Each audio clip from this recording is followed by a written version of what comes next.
My body, a skeletal frame weighing a mere 78 pounds, finally succumbed to the relentless, gnawing hunger, collapsing in a heap. My throat was raw, a desert wasteland, and I rasped a desperate plea for even a single sip of water. Instead of offering relief, my mother, with a chilling, deliberate movement, tipped the pitcher, allowing the crystal liquid to cascade onto the cold, unforgiving floor, forming a cruel, shimmering puddle just beyond my reach. "The law says you have to give me water," I croaked, my voice barely a whisper against the vast silence. A faint, almost imperceptible smile played on her lips as she retorted, "What law? Down here, we make the rules." I could only stare, paralyzed by the injustice, at the growing dark stain as the precious water soaked irrevocably into the concrete. That agonizing moment was etched into my memory, an indelible scar more than a decade ago. This very morning, the tremors in her hands were so profound, so uncontrollable, that she couldn't even manage to sign her own confession. How did your parents exert their dominion over your basic needs, over what you ate? My parents, driven by a twisted philosophy that children should perpetually feel the weight of their burden on the family, imposed a truly draconian system. For every dollar they dared to spend on me, I was required to fast for 1 excruciating hour. This wasn't merely a rule. It was a perpetual sentence, a constant, crushing reminder of my perceived cost. A $20 purchase, something most children wouldn't even register, instantly condemned me to nearly a full day without food, my stomach cramping, my head swimming. This chilling ritual began the moment I turned 8. Initially, it was just skipping meals for small, seemingly insignificant purchases. A perverse lesson subtly yet firmly teaching me that my very existence was an insurmountable debt I could never hope to repay. By the time I reached 12, this sadistic rule was codified, solidified into an unbreakable law. Soon, the accumulated fasting hours would catch up to me, leaving me lightheaded, dizzy, and frequently fainting right there in class, slumping to the floor amidst my bewildered peers. The calculations became the tyrannical rulers of my life, dictating every breath, every heartbeat. Every meal my parents ate, every pencil I needed for school, every aspirin I desperately swallowed to quell a hunger-induced headache, each item added hours, days, to my ever-growing debt. Dinner, that sacred family time, became a public shaming. Dad would theatrically read receipts aloud, his voice devoid of emotion, while I sat at the table with an utterly empty plate, watching my parents enjoy their meal, savoring every bite. $350 for the milk you guzzled last week, he'd announce, his eyes fixed on the paper, and $15 for those secondhand shoes we managed to scrounge up for you. Oh, and let's not forget the $4 for those mandatory school supplies. Each number, each item, was a nail hammered into my coffin of hunger. My stomach would churn, cramping violently, as the hours piled higher, an invisible mountain of suffering. My mother, with an almost clinical detachment, created elaborate spreadsheets, meticulous tracking my consumption patterns. She'd then circle and stark red the areas where I cost too much, an accusation invariably aimed at basic necessities like toothpaste or toilet paper, things I simply couldn't avoid. I spent every waking moment, every agonizing hour, essentially paying for whatever they had spent on me the day before. Sometimes, the cycles of debt and payment would cruelly overlap, stretching the fast on for agonizing days, an endless desert of hunger. There was one particularly harrowing instance when I needed antibiotics, a crucial medication that insurance wouldn't cover. And the cost of my health translated into a full week of fasting, 7 days of absolute, paralyzing hunger. During these prolonged hunger periods, they would force me to perform a grotesque pantomime of gratitude. My hands, trembling from weakness and malnutrition, would clutch a pen as I wrote thank you notes. "Dear Mom and Dad," I'd scrawl, the words blurring before my eyes, "thank you for the $30 winter coat. I will gladly fast for 30 hours to show my appreciation." It became an instinct, a survival mechanism. I evolved into an expert, a human calculator, perpetually assessing the cost of simply staying alive. A $2 notebook, a seemingly innocuous purchase, meant 2 hours of profound hunger. Yet, failing a class would condemn me to summer school, a financial burden costing hundreds of dollars and thus, hundreds of hours of additional fasting. The decision, in such cases, was painfully clear, but it wasn't always so straightforward. I'd stand in grocery store aisles, my mind a whirlwind of numbers, frantically doing complex mental math. I'd weigh how many more hours of stomach-churning emptiness my frail body could possibly endure, mentally adding up what I'd already spent that day in terms of fasting hours, and what unavoidable expenses were lurking just around the corner. Sometimes, with a heavy heart and a sinking feeling in my empty stomach, I'd reluctantly put items back on the shelf, walking out of the store with nothing, knowing with a dreadful certainty that my emaciated body simply couldn't bear the burden of another dollar's worth of debt. By the time I was 13, the constant starvation had pushed me to the brink. I started to beg, not for food, but for mercy, for a temporary reprieve from their sadistic system. I'd wait until my mother seemed softer, more pliable, usually after her evening glass of wine had loosened her inhibitions, and then I'd plead for basic necessities, for the sheer survival of it, without the attached fasting. "Please," I'd whisper, tears blurring my vision, "just this once. I desperately need tampons, and I'm already 40 hours beyond my limit." She would often stroke my hair with a fleeting, almost sympathetic gesture before launching into her well-rehearsed lecture explaining that suffering, that this very suffering, was precisely what built character. "We're making you strong," she'd declare, her voice resonating with a disturbing conviction, even as I wept opally from the relentless ache of hunger. Someday, you'll thank us for this. When I finally mustered the courage to threaten to expose what was happening to the school, I confessed. She simply scoffed. They'll just think you have an eating disorder. Like all the other foolish girls your age who didn't have parents wise enough to teach them what a real problem feels like, while those other kids were fretting over forgotten homework assignments. I spent countless nights curled around my empty, aching stomach, desperately trying to sleep through the agony.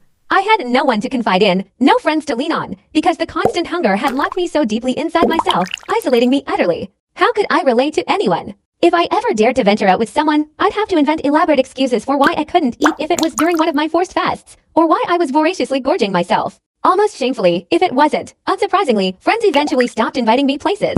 I was simply too complicated, too unpredictable. Teachers, noticing my alarmingly diminishing weight, questioned my parents. But Dad, ever the master manipulator, had his rehearsed answers ready. Oh, it's just a growth spurt, he'd calmly explain. And she's always had such a fast metabolism. The day I finally collapsed during pay, my body giving out completely, the nurse found me weighing a terrifying 78 pounds. She threatened to call Child Protective Services, and my parents, in a panic, yanked me out of school so abruptly, so violently, that I didn't even get the chance to say goodbye to anyone. They claimed the state simply couldn't understand their advanced parenting methods. Homeschooling, they decreed, meant total, absolute control. No outside eyes to witness me slowly, methodically dying in calculated increments, and no one, absolutely no one, I could turn to for help. When I was 15, the years of malnutrition finally manifested in a terrifying new symptom. My vision began to fail, blurring at the edges. The eye exam alone cost $75, and the cheapest pair of glasses would set them back another $100. Dad announced this new debt, 175 hours without food, over a week of continuous, excruciating fasting. I knew, with a sickening certainty, that my organs were already failing, ravaged by years of starvation. Another week, another 7 days without sustenance, would undeniably unalive me. It was at this critical juncture that I started stealing food, driven by pure, primal instinct. I'd shove granola bars into my pockets at grocery stores, my heart pounding like a drum, and then devour them furtively in public restrooms, the dry crumbs catching in my parched throat. Each stolen bite, each illicit morsel, felt like a complex blend of rebellion and utter defeat. I simply couldn't believe this was what my life had been reduced to. Then, one day, a revelation. I was hiding in the library, scarfing down pretzels I'd pilfered from a drugstore, when someone had left out a book of bright, unassuming volume about children's legal rights. That's how I learned the shocking, liberating truth. Parents must provide food, shelter, and medical care unconditionally. My parents, those architects of my suffering, had lied to me my entire life, asserting that they didn't legally owe me anything at all. With hands that shook uncontrollably, a mixture of fear and burgeoning hope, I copied the crucial pages and brought them home. At dinner, while my parents enjoyed a fragrant pot roast, a dish I couldn't even dare to touch, I set the papers on the table, the crumpled pages a flimsy shield against their tyranny. This is illegal, I declared, my voice trembling but firm. What you're doing to me is child abuse. Mom's fork clattered loudly onto her plate, the sound echoing in the sudden, tense silence. Dad's face, as he read the words, went ominously dark, a thundercloud gathering. You ungrateful bitch, Mom whispered, her voice laced with venom. After everything we've sacrificed for you, my father, his eyes burning with a chilling intensity, snarled. Do you think I care what some book says? This is my house.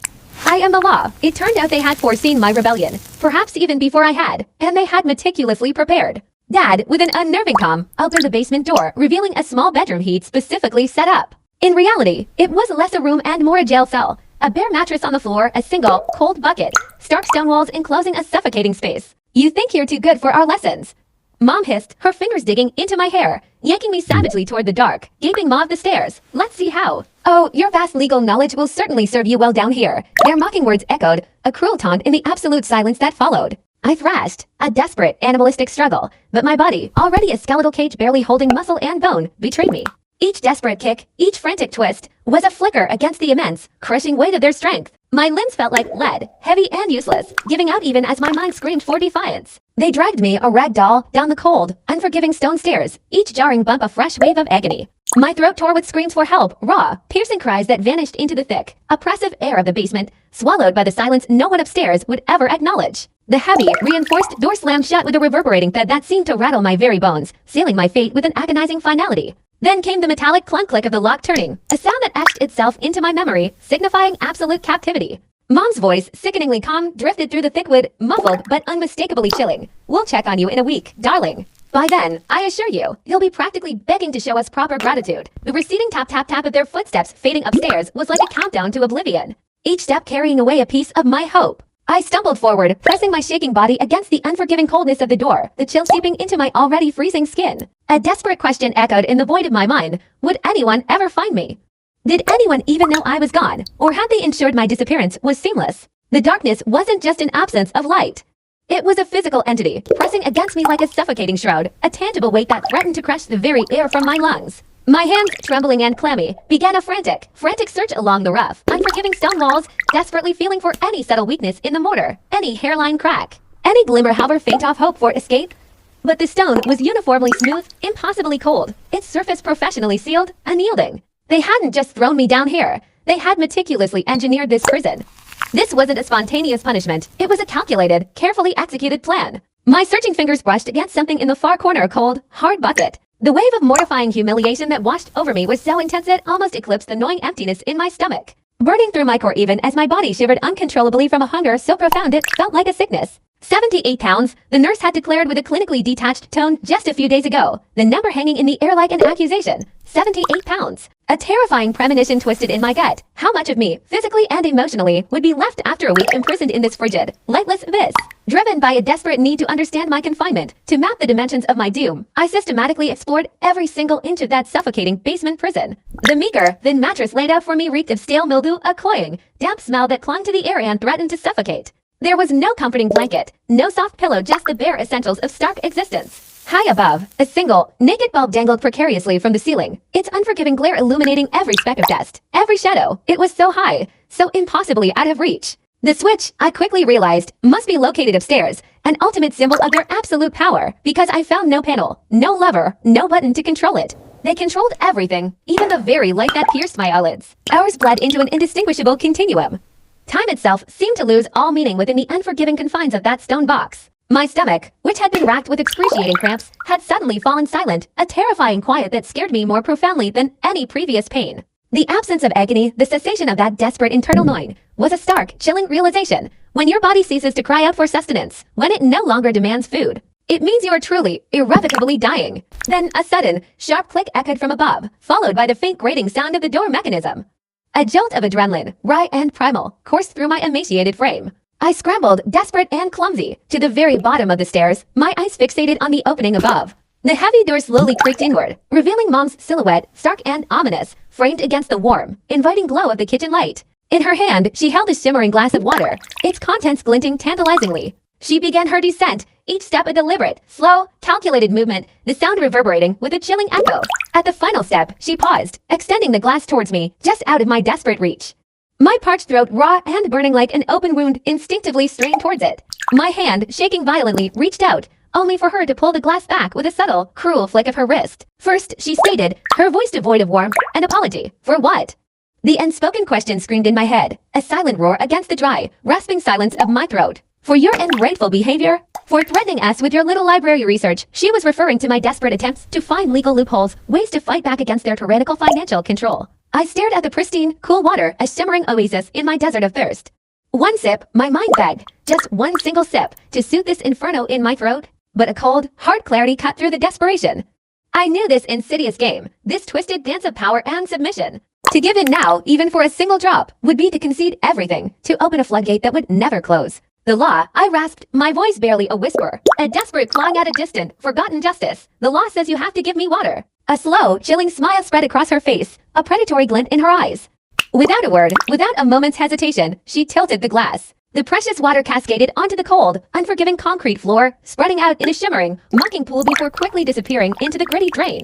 What law, darling? She purred, her voice dripping with venomous sweetness. Down here, we make the rules. With that declaration, a testament to her absolute dominion, she turned, ascended the stairs with the same deliberate pace, and the heavy door clunked shut once more. The lock turning again, sealing me back into my torment. I collapsed onto my knees, my mind a storm of despair and a primal urge for survival. I pressed my face against the damp, cold concrete, trying to lick any last vestige of moisture from the grimy surface, a pathetic, desperate act. The taste of dirt, of stale mold, of utter degradation, filled my mouth, an acrid reminder of my new reality. The single bulb above remained on, an unblinking eye of torment, always on. I tried to close my eyes, to force sleep upon my weary body, but the relentless brightness burned through my eyelids, painting my inner vision with a sickening, oppressive orange glow. When exhaustion finally, mercifully claimed me, it brought no peace. Instead, my mind was consumed by a kaleidoscope of nightmares, endless stacks of receipts, mountains of meticulously calculated hours, a ledger of imagined debts that would never be paid. Dad's visit came next, though in the distorted, timeless vacuum of the basement. I couldn't be certain if it was later that same day or an entirely new dawn. He carried a fresh, pristine notebook and a sleek, black pen. "Write your apology," he commanded, his tone calm, unwavering, devoid of emotion. "1 page for each year we've raised you." 15 pages of pure, unadulterated gratitude. My hands, trembling uncontrollably, reached for the pen. I began to write, obediently churning out the platitudes they demanded, the saccharine words designed to pacify their twisted sense of justice. "Thank you for teaching me the true value of money," I scratched, the words feeling like acid on my tongue. "Thank you for making me strong." I managed to full pages, a hollow litany of forced appreciation, before the pen, with a soft, insidious scratch, ran completely dry. "Oh, how unfortunate," Dad remarked, his voice a mimicry of mild disappointment, a theatrical sigh escaping his lips. "It appears you'll need to try much harder next time." He left me there, alone once more, with the utterly useless pen and the vast, accusing expanse of the empty notebook. Driven by a desperate, futile spark of rebellion, I tried to scratch words into the paper with the pen's broken tip, leaving faint, meaningless grooves on the surface. Nothing they could possibly read, nothing that would ever truly free me. A grim, predictable pattern began to emerge from their visits, a macabre ballet of psychological torture. Mom would appear with a glass, or even a full pitcher of water, an agonizing display of life-giving liquid I was forbidden to touch until I performed a flawless exhibition of proper gratitude. Dad, in turn, would arrive with his elaborate writing assignments, always accompanied by a new set of writing supplies that, inevitably, always failed dry, broken, or utterly devoid of ink. They weren't just punishing me, they were playing with me, each calculated visit a meticulously designed blow intended to chip away at my spirit, to break me down a little more.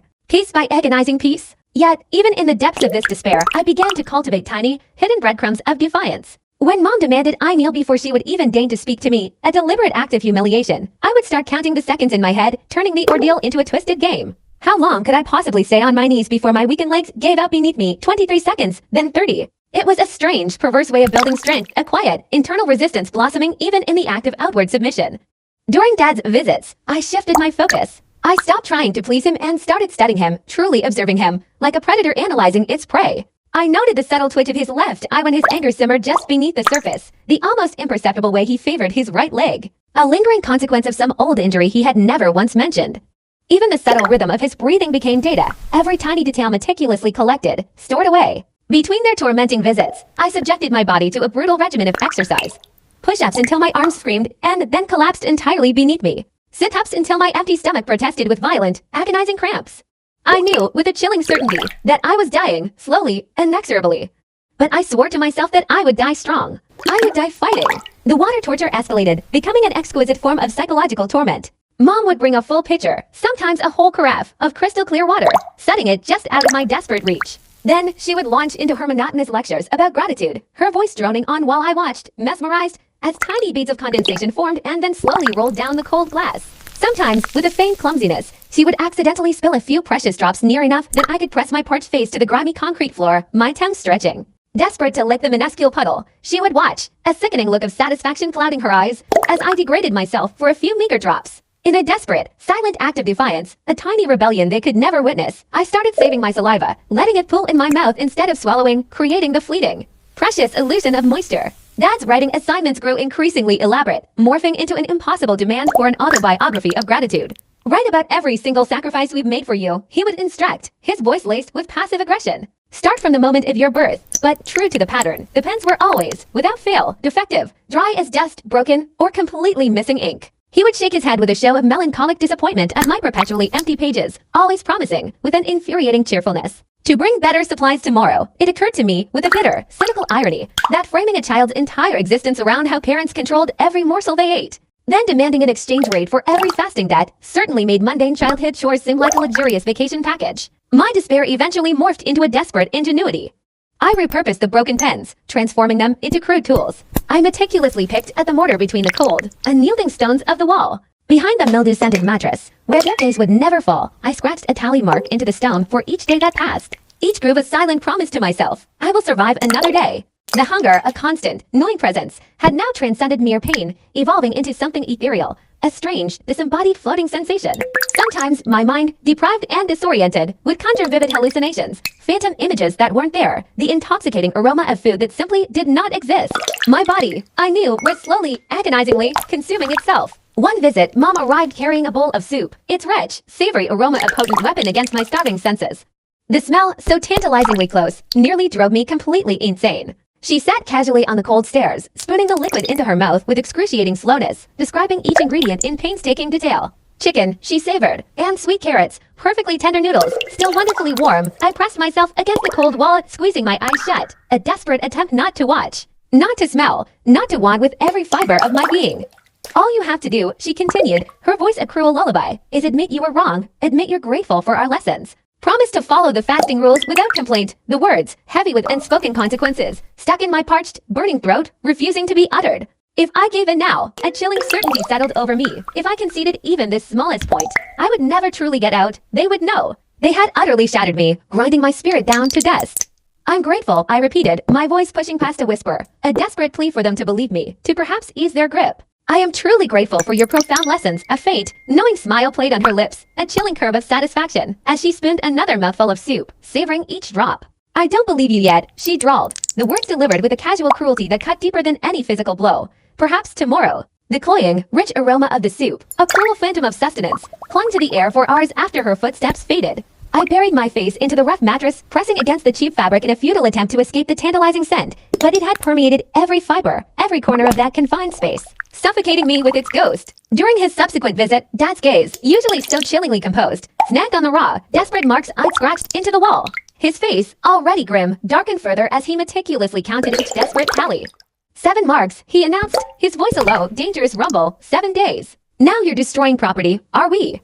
He paused, allowing the weight of his accusation to settle. That's $100 repair. Do you truly understand the implications of such an act? Do you grasp what this means for you? He didn't wait for an answer, instead laying out the sentence with detached precision. 100 hours. Over 4 days of fasting, in addition to however long they intend to keep me confined here. He then forced me to bear witness, making me watch as he methodically photographed the damage, clicking away with chilling professionalism. He calculated the exact cost of materials, the precise labor required to fix my minuscule scratches, a grotesque theatrical performance of reasonableness, a thin, transparent veil barely concealing the pure, unadulterated sadism festering beneath. After that calculated demonstration of power, I stopped scratching marks, stopped trying to track the relentless, indifferent march of time. Why provide them with more ammunition, more leverage against my fragile hope? But though my external acts of defiance ceased, the rebellion continued in secret. Push-ups, silent and strenuous, executed in the deepest, darkest corner of the room, a sliver of shadow where their eyes, peering down from the stairs, couldn't quite penetrate. Jumping jacks, performed with an unnatural stillness, each movement meticulously controlled to avoid even the slightest sound. Anything at all, to prevent my muscles from utterly wasting away, to cling to the fading remnants of physical strength. My body was undoubtedly failing, each breath a struggle, each movement an effort. Yet paradoxically, my will was hardening, crystallizing into something resilient, something formidable. Something they clearly hadn't anticipated. Mom's water games, a cruel twist of the knife, escalated with each passing day. She would enter with ice cubes, their crystalline surfaces glistening, and place them just beyond my reach, a torturous tableau. She'd then watch, a faint smile on her lips, as they slowly, inevitably, melted into inaccessible puddles on the cold concrete floor. Sometimes, she'd even bring a damp cloth, cool and inviting, and wipe her own face, sighing with exaggerated relief at the simple luxury of coolness, while I burned, an inferno of desperate thirst. My throat parched and aching. But even amidst this torment, I was learning. I was observing, meticulously charting their predictable rhythms, their daily rituals. Mom, I noticed, always arrived after her morning coffee, the bitter scent still clinging to her breath, a stark indicator of her routine.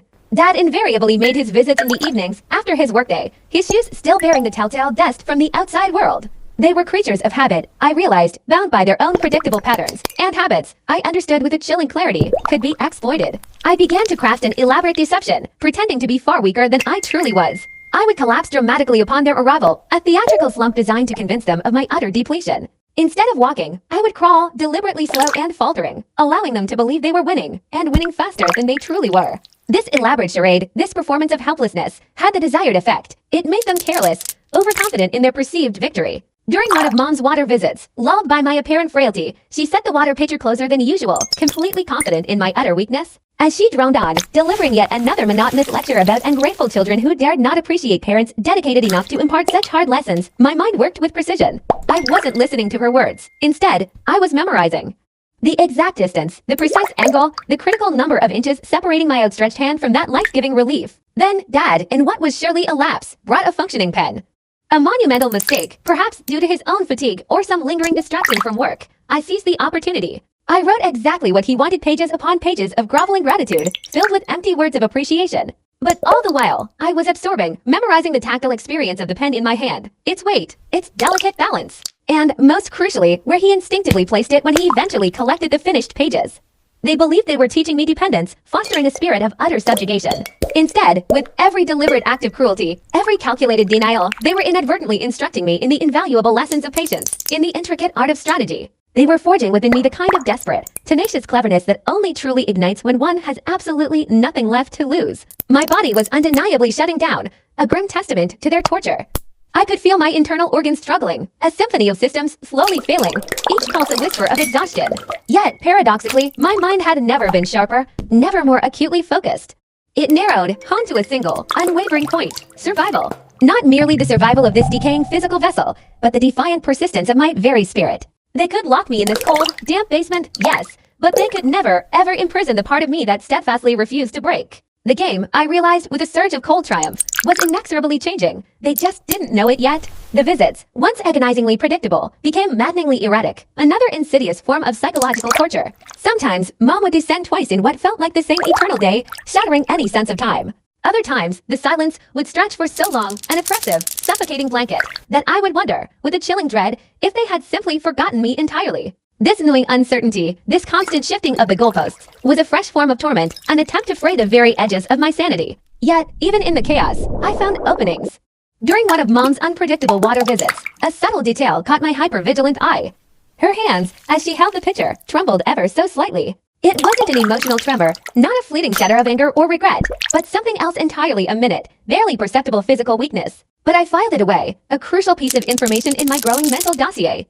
Every single detail mattered now, every minuscule deviation from their norm. I began, cautiously at first, to test the boundaries of their control, pushing the limits in imperceptible ways. When Dad, in his rigid fashion, demanded I write yet another apology, I would deliberately position myself differently each time. First, just a hair closer to the stairs, then against the cold, damp wall, then tucked away in the deepest corner. Invariably, he would bark an order, demanding I return to the precise center of the room. But each command, each forced repositioning, was a revelation. I was mapping his comfort zones, learning where he felt most secure, most in command, and conversely, where he felt the slightest tremor of threat or unease. The hunger, once a searing, physical agony, had long since evolved, transcending mere pain. My body, in its desperate struggle for survival, had adapted to starvation in terrifying, almost alien ways. My heartbeat, a faint drummer in my chest, had slowed to an almost imperceptible rhythm, conserving every precious ounce of energy. My vision would tunnel a dizzying gray blur whenever I stood too quickly, a constant reminder of my physical fragility. But in compensation, my hearing had sharpened to an almost preternatural degree.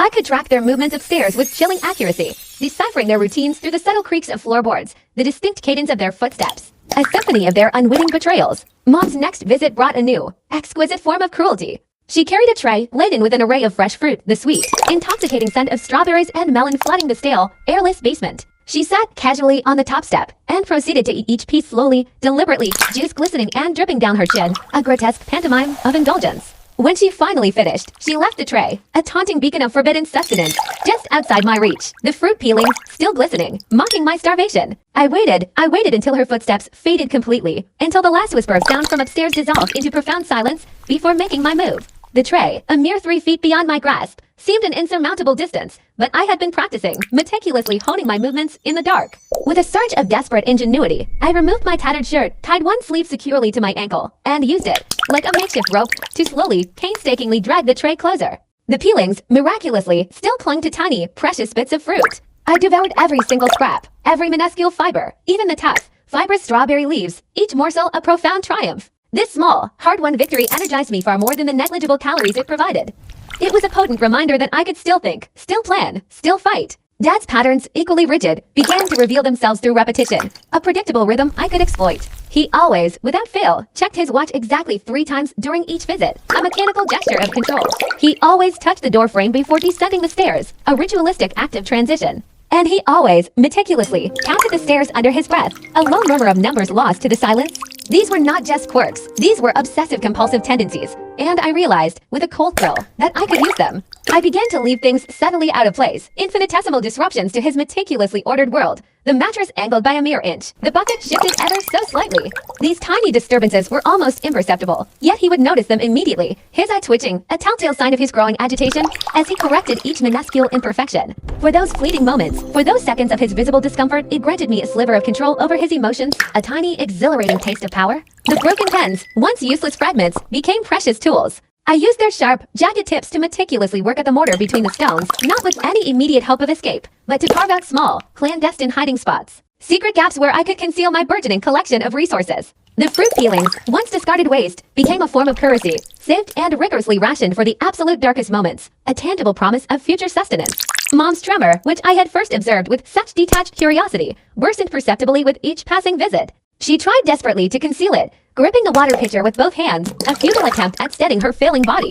But during one particularly cruel water game, her hands faltered, her grip momentarily failed, and she actually spilled some of the precious liquid, a glistening puddle landing just within my reach. My starved body reacted instinctively, a primal, desperate lunge for the life-giving drops.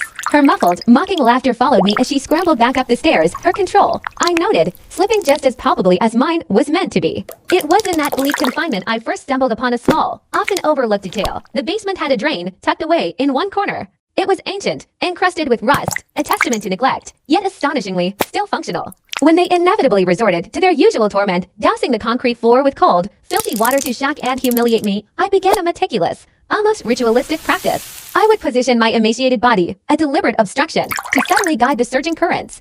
Not every drop, of course, found its way to that rusty maw. Some of the water, a defiant, shimmering liquid, would eddy and cool in the shallow depressions of the uneven concrete, creating clandestine, tiny reservoirs. These precious hoards, barely a tablespoon each, I could return to later, a clandestine sip of survival against their calculated cruelty.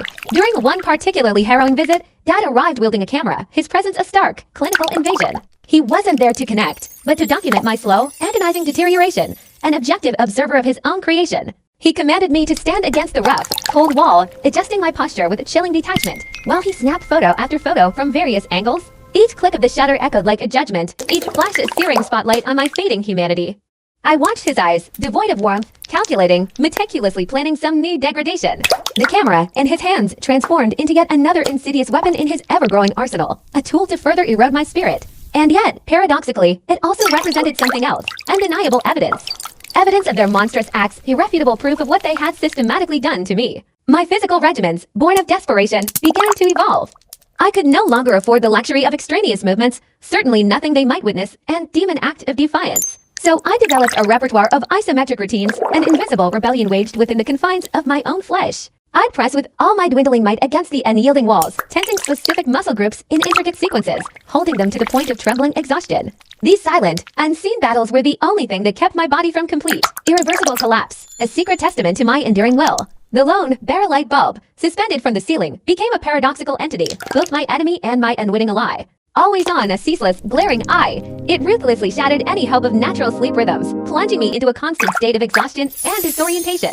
But this unyielding illumination also granted me an invaluable gift, the ability to meticulously study every single detail of my grim prison. I memorized each rough stone in the wall, each hairline crack spider webbing across the concrete, every minute imperfection. The bulb itself, an antique relic, its fragile filament visibly glowing through its clear glass, fascinated me. I'd calculate, with a fervent, desperate precision, how long it must have been burning, and, more importantly, how much longer its flickering life might possibly last. Would its eventual demise bring true darkness, and with it, perhaps, a new kind of opportunity? Mom, ever the architect of psychological warfare, unleashed a new barrage of tactics. She'd meticulously bring down my old belongings, artifacts from my cherished room, each item a poignant dagger to the heart. My favorite book, its pages deliberately torn out, leaving gaping holes in narratives I once adored. A beloved stuffed animal from childhood, its soft form now mutilated, its comforting stuffing violently removed. With a chillingly serene voice, she described how she was systematically donating everything I owned, erasing my very existence piece by painstaking piece, severing my ties to the world I once knew. Yet even her cruel performance was not flawless. It had its glaring cracks. Once, as she held up a photograph of me from healthier, happier times, her hand, I noticed, trembled so violently that the glossy print slipped from her grasp and fluttered to the concrete floor. As she bent, an almost frantic urgency in her movements, to retrieve it, a small cascade of pills spilled from her pocket, tiny white tablets scattering across the cold, unforgiving surface. She scrambled to collect them, her movements clumsy, but it was too late. I had already seen the telltale label, medication for neurological tremors, a sliver of understanding, cold and sharp, pierced through the fog of my own suffering. Dad's visits, in stark contrast, grew increasingly erratic, their unpredictability a torment in itself. Sometimes, he would simply stand at the top of the stairs, a silent, looming sentinel, watching me with an unreadable gaze, never uttering a single word. Other times, he would pace the cold basement floor, his movements agitated, muttering a stream of incomprehensible calculations. The precise cost of my imprisonment, the relentless price of electricity for the ever-burning light bulb, the calculated value of the food I, in my weakened state, wasn't consuming. Everything, every facet of my existence, was coldly reduced to mere numbers, stripped of any human value. I learned, through trial and agonizing error, to perform weakness strategically. When I first detected their approaching footsteps, a subtle vibration through the concrete, I would begin to hyperventilate, deliberately inducing a dizzying lightheadedness, then collapse with a carefully timed theatricality, always at the precise moment they would enter my sight. They craved the spectacle of my complete brokenness, a perverse satisfaction, and so, I became an actor in my own tragedy, giving them the performance they desired while diligently conserving my genuine strength for the moment it would truly matter. The battered notebook Dad had carelessly left behind, perhaps an oversight or a calculated test, became an unexpected, invaluable resource. With meticulous patience, I tore its fragile pages into thin strips, then, using only my weakened fingers, began braiding them into rudimentary ropes. It was a weak rope, certainly, fragile and prone to snapping, but it was something. In the suffocating darkness, I would practice an array of knots, my fingertips, now preternaturally sensitive, memorizing intricate patterns that, I hoped with a desperate fervor, might someday, somehow, prove essential. Mom's soup visits, designed as a twisted act of nourishment, ironically became the worst form of torture. The rich, savory aroma would cling to the stale air for days, a phantom presence that mercilessly drove me to the brink of hallucination. I'd see phantom bowls of steaming food floating just beyond my reach, smell the irresistible scent of freshly baked bread when there was absolutely nothing. Yet, I found a way to transmute these agonizing delusions into a fierce, burning motivation. Each false feast, each tantalizing scent, served as a brutal, visceral reminder of why I absolutely had to survive. During one of his cold, clinical visits, Dad made a crucial mistake, a momentary lapse in his meticulous control. He set his keys down on the step, just for a fleeting second, while he adjusted the lens of his camera. They were impossibly far, well beyond my reach, a shimmering beacon of freedom. But I committed every detail to memory. Their distinct shapes, their precise number, the unique, worn pattern etched onto the house key. This precious intelligence, a mental blueprint for escape, was carefully stored away, a vital piece of the puzzle for a future I had no choice but to fiercely believe in. The basement, despite its suffocating sameness, possessed its own grim rhythm. And the house above, I realized, adhered to its own predictable patterns. The way they so systematically wielded food and water as weapons, not merely denying them, but dangling them, made me ponder the disturbing psychology behind their cruelty. What perverse satisfaction did they derive? Why did the act of watching someone suffer grant them such a profound sense of control? These weren't idle musings. They were an attempt to decipher the twisted logic of my captors, to find the weak points in their psychological armor. My own small, clandestine triumphs, like the rare, precious occasions I managed to salvage and utilize fruit peels for a fleeting burst of flavor or a trace of moisturements of such clever, resourceful thinking were my only counteroffensive. I learned to discern the shuddering roar when the furnace kicked on, the subtle rattling of pipes as water surged through the house. These mundane sounds became my clandestine clock, marking the passage of time in ways my captors could never possibly control. I later discovered, to my profound surprise and burgeoning hope, that the drain in the corner, my small well of survival, was connected to something far beyond the basement walls. During particularly heavy rains, I could distinctly hear the distant, yet undeniably real, rush of water flowing far below. That sound, a faint whisper from the outside world, was a revelation. The basement, I realized with a surge of adrenaline, was not as isolated, as utterly cut off, as they so desperately wanted me to believe. There were still tangible connections to the world beyond, even if, for now, they remained tantalizingly out of reach. Mom's condition, a grim mirroring, continued to deteriorate alongside mine.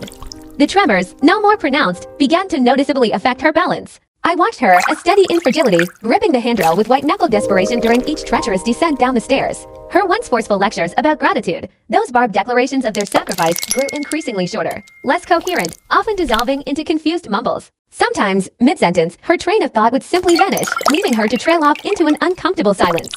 I began a new, insidious game, a psychological counterattack. When she demanded that I beg, my humiliation a grotesque performance for her, I would intentionally employ specific words, carefully chosen phrases, that seemed to trigger her confusion. Medical terms I'd painstakingly overheard, clinical descriptions that subtly reminded her of her own deteriorating neurological condition. Her face would cloud with a pained, disoriented expression, and she would invariably retreat faster than usual, often forgetting to complete whatever new, sadistic torture she had planned. Dad, a cold observer, undoubtedly noticed Mom's accelerating decline, yet he maintained a chilling silence. Their once impenetrable united front, the illusion of their perfect, shared cruelty, was visibly cracking. During one visit, I distinctly heard them arguing upstairs, their voices muffled by the floorboards, yet laden with palpable anger and resentment. The carefully constructed facade of their perfect family was crumbling, slowly, inexorably, and I, the forgotten prisoner in the basement, was both the silent cause and the chilling witness to its destruction. The broken pens, discarded and useless to them, accumulated in my various hiding spots, carefully concealed from their gaze. I had discovered, through patient experimentation, that the rigid plastic tubes, when carefully split lengthwise, could yield surprisingly sharp edges. Not weapons, precisely, but rather invaluable tools. I used them to meticulously scrape at the unforgiving concrete, slowly, painstakingly, creating rough, textured surfaces that, even more crucially, could catch and hold precious drops of water. Another tiny, defiant reservoir against their parched tyranny. My body, by then, had achieved a terrible, precarious equilibrium. I was no longer losing weight, for there was simply nothing left to lose. My vital organs, against all odds, functioned at the absolute bare minimum required for existence, a testament to raw, stubborn biological will. I had transformed, shedding my former self, to become a creature of pure, unadulterated will, animated by a burning spite and an unyielding determination, rather than by the calories I so desperately lacked. During a particularly cruel visit, Mom brought down my old school report cards, relics from a life I barely remembered. She read my grades aloud, her voice laced with bitterness, elaborating in excruciating detail how my education had cost them thousands, how each covenant was supposedly bought with their boundless sacrifice. But as she droned on, a chilling detail caught my eye. She was holding the papers completely upside down.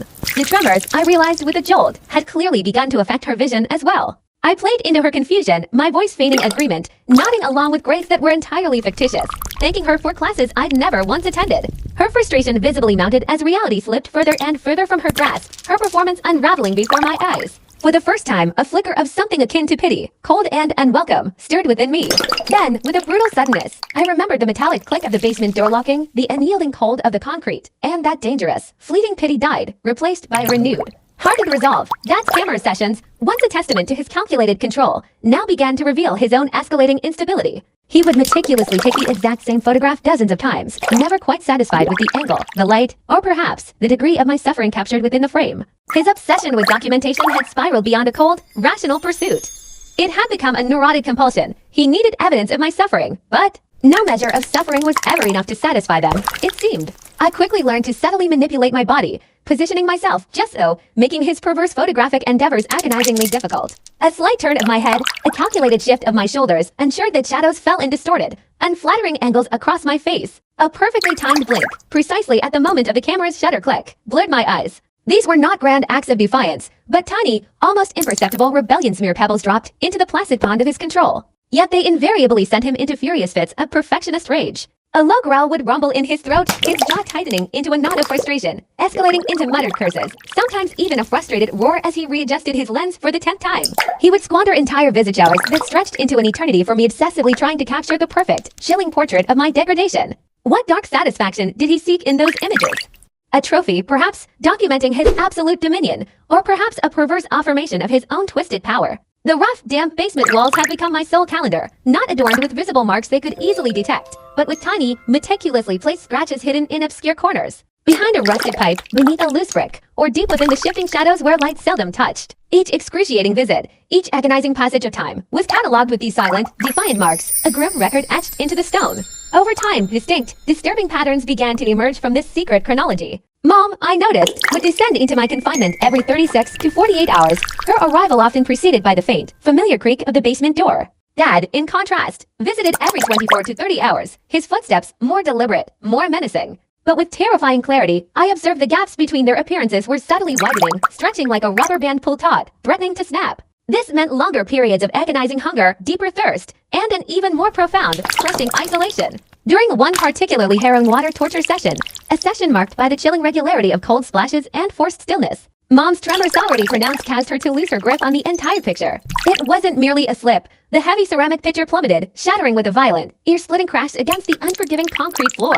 Water, cold and dark, spread outwards like a malevolent stain, mingling with sharp, glittering fragments of glass that scattered everywhere, catching the dim, light-like sinister jewels. She stared at the chaotic mess, her eyes wide and blank, a profound, almost childlike confusion clouding her features. Then, without uttering a single word, she simply turned and fled, her rapid, retreating footsteps echoing as she ascended the stairs, leaving behind a profound, unsettling silence. I, however, saw an opportunity amidst the chaos. I spent hours afterward, working meticulously and painfully in the near darkness, carefully collecting the larger, more dangerous shards of glass. Each piece, cold and sharp against my skin, felt like a perverse treasure. These fragments, carefully hidden in my rapidly growing arsenal, represented not just potential weapons, but also a fragile glimmer of agency, a concrete piece of the outside world I could control. Dad's subsequent visit brought with it a new, more insidious horror. It wasn't physical pain this time, but a chilling, intellectual torment. He had meticulously calculated the precise financial cost of my existence from the very moment of my birth. Itemized hospital bills, endless boxes of diapers, countless cans of formula. Every conceivable expense meticulously logged in a vast, leather-bound ledger. He recited these figures with a chilling devotion, reading the stark columns of numbers like scripture, a sacred text justifying my imprisonment. The grand total he proclaimed was staggering, a monstrous sum that implied I owed them more hours of forced fasting than I had even lived years of life. It was a number designed to utterly crush any lingering spark of hope. Yet, even in his obsessive accounting, I detected errors. Numbers were transposed, calculations repeated, figures that simply didn't add up. His very need for absolute precision, a cornerstone of his control, was now visibly failing him. His hands trembled slightly as he traced the lines, his brow furrowed with a frustration that was becoming increasingly common. I, of course, remained silent. I offered no corrections, no challenge to his warped reality. Let him persist in his false mathematics, his delusional financial justification. While he meticulously, yet inaccurately, tallied his expenses, I was silently, relentlessly, constructing my own complex equations for survival not of numbers, but of observation, endurance, and subtle strategy. The glass shards, once mere debris, now became instruments for marking time in entirely new, more intimate ways, far beyond the crude scratches on the wall. Tiny, deliberate cuts etched onto the pads of my fingertips, a brief, stinging pain followed by a tangible reminder. These were physical markers, internal and inherent, that no confusion or tremor, no amount of chemical-induced haze, could ever erase. My own body, scarred and emaciated, was becoming an unalterable record, a living manuscript they could never edit or control. Mom's visits, once somewhat predictable, grew increasingly sporadic, their arrival becoming a desperate gamble with time. Sometimes, I'd hear the distinctive creak of the basement door above, see the brief, blinding flash of light as she opened it, only for her to stare down at me with vacant, haunted eyes. Sometimes a flicker of something unreadable, before closing it again without a word, leaving me once more in suffocating darkness. Other times, she would make it halfway down the creaking stairs, her hesitant steps betraying her profound unease, before suddenly retreating, her presence vanishing like a ghost. Her fear, I realized, was metastasizing, growing exponentially. It was a primal fear of the cold, dark basement itself, a fear of the monstrous consequences of her own cruel actions, and, chillingly, a burgeoning fear of me the broken, yet undeniably sentient creature she had helped create. And I used that fear. It became another tool in my burgeoning arsenal. When I heard her shuffling footsteps approaching, a soft, almost spectral sound from upstairs, I would strategically position myself deeper into the shadows, becoming a mere silhouette against the dim light, almost merging with the stone. I moved in subtle, almost reptilian ways that dramatically emphasized my skeletal frame, the sharp angles of bones protruding beneath taut skin. I was actively transforming, becoming the gaunt, silent monster she had so meticulously sculpted. I reflected her cruelty back at her, not with words, but in tangible, physical form, a living, breathing accusation. She had desperately wanted to break me, to reduce me to an empty shell. Instead, with a tragic, unforeseen irony, she had unwittingly created something that now relentlessly haunted her waking moments, a specter residing within her own home. Dad, in contrast, clung fiercely to his illusion of control through rigid routine. His visits occurred at the same precise times, his demands for various poses were identical, his meticulous documentation rituals remained unchanged. But I had learned that even the most ironclad routines could be disrupted, subtly, strategically. I would often pretend to be deeply asleep when he arrived, my breathing shallow and even, my body perfectly still, forcing him into a moment of decision. Would he brutally rouse me from my faint slumber? Or would he wait, allowing my stillness to frustrate his schedule? Each minute decision he made, each visible flicker of impatience or hesitation, revealed yet another facet of his unraveling psychology. The basement, in its brutal, relentless way, had become my ultimate teacher, bestowing upon me a patience that stretched far beyond human limits. I could remain utterly motionless for what felt like endless hours, conserving my precious energy, while my mind, detached from my inert body, raced through an intricate web of possibilities, formulating strategies, mapping potential escape routes, analyzing the nuances of their psychological profiles. Every single visit, every interaction, no matter how brief or brutal, provided new, invaluable data. Every flicker of their eyes, every subtle shift in their tone, every hesitant movement revealed weaknesses in their carefully constructed facade. I was becoming something they had never anticipated, never planned for, not just a victim, but a dedicated, relentless student of their own perverse destruction. Mom's medication regimen, I could discern with chilling accuracy, had drastically increased. This was evident in the increasingly severe tremor that racked her entire body, a constant, almost violent shaking that made even simple tasks impossible. It was also apparent in the unnerving glassiness of her eyes, unfocused and distant, reflecting nothing. She would sometimes call me by the wrong name, a disorienting, sad symptom of her deteriorating mind, mixing me up with long-forgotten relatives I had never even met. Her grip on reality, I observed, was loosening, dissolving into a hazy confusion far faster than my own desperate, tenacious grip on life itself. During one visit, a particularly poignant one, she brought baby photos, images of me as an infant plump, healthy, and by all appearances, genuinely loved. She cried softly, her shoulders shaking, as she held them out, her fingers trembling so violently that the precious photographs fluttered from her grasp, scattering across the cold concrete floor like fragile, discarded leaves. But even as she wept, I couldn't discern the true source of her grief. Was she mourning the innocent, healthy child depicted in those faded images, or was she expressing a profound, agonizing regret for the monstrous path that had come after? After she finally left, her tears a fresh, damp stain on the air, I meticulously collected the scattered photos.